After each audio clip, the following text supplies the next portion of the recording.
Hey guys, what's going on? Today we're going to dive right into a stock that just crushed earnings but is down big. How can we use this to our advantage and secure profit?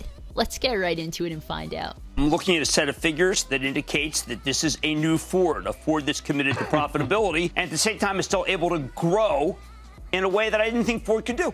Ford just beat earning expectations by 68 cents per share. Normally, you could expect a green day when a stock beats earning expectations, especially by this much, but Ford was in for some bad news. Half of their upcoming profits are projected to be lost due to a shortage in semi-conductor chips. How do we rationalize what Ford can really earn given the fact that you've got this tremendous overhang of chip shortage?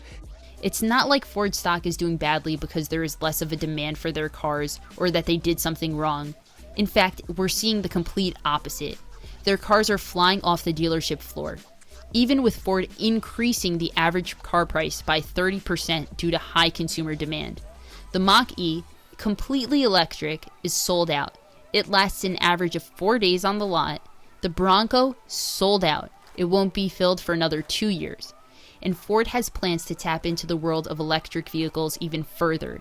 If they do, they're going to totally disrupt the current electric vehicle market. If not for the shortage and the fire in Japan, the perspective would have looked more like, wow, a more affordable option than Tesla is coming into the electric vehicle market, and it's coming in hot after smashing last quarter's earnings. Before we look at the charts, it's important to realize that the only reason we care about any of this is that regardless of the chip shortage, Ford has had an objectively good year.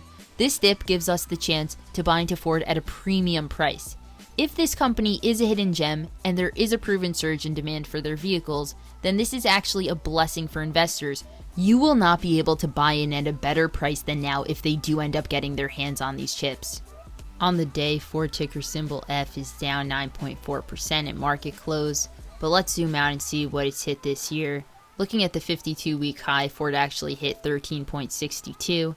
It had a high of 12.99 in the past 20 days, and a high of 12.62 this past trading week.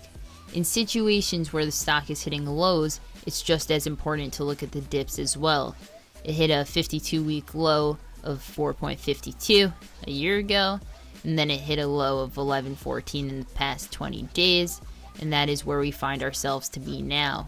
Ford CEO Farley talks about making up for the losses caused by the chip by raising car prices. We already know that people are willing to pay it. Look at it this way. Just a year ago, Ford was at 4.52 per share, was not seen as an exciting company, and has since managed to do a total pivot and boost demand for their vehicles.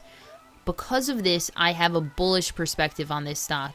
I can totally understand why it is seeing a dip right now. It would be extremely odd if it wasn't, but if we can get past that and get past this chip shortage, we are looking at a big win. On the other side, you should be thinking about stocks in terms of converse relationships. Every action has a reaction, so if stocks like Ford are struggling right now, which ones should be making a steady profit? My non-financial advice, I believe that the stock with the ticker symbol QCOM, Qualcomm, will be worth giving a look into, and I'll leave you off with that. Thanks for sticking around and watching till the end of the video. See you next time.